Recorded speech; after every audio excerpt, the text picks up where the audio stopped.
যখন ইয়াজুজ মাজুজ দেওয়াল ভেঙে মানুষের দিকে খুব দ্রুত চলে আসবে, চারদিকে তাদের ধ্বংসলীলা চালাবে, তখন ঈসা আলাইহিস সালাম আল্লাহ তাআলার আদেশে মুসলিমদেরকে তুর পাহাড়ে নিয়ে যাবেন। সেখানে এই জাতি আসতে পারবে না।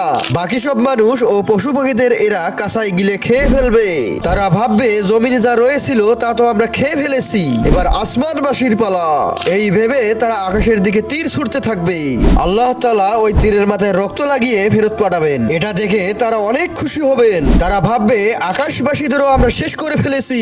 এরা তখন মনে করবে দুনিয়ার জমিনে আমরা ছাড়া আর কেউ নেই। তখন ঈসা আলাইহিস সালাম আল্লাহ তাআলার কাছে বদদোয়া করবেন। এই বদদোয়ার কারণে তাদের গর্দানের মধ্যে এক ধরনের নবস নামক ক্রিয়ার জন্ম নিবে।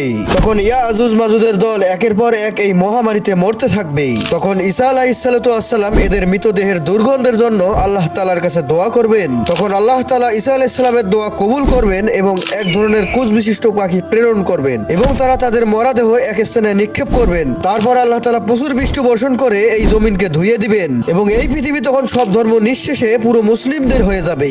আল্লাহ আমাদের এই ইয়াজুজ মাজুজ থেকে রক্ষা করুন, আমিন। এবং চ্যানেলটিতে লাইক এবং সাবস্ক্রাইব করুন।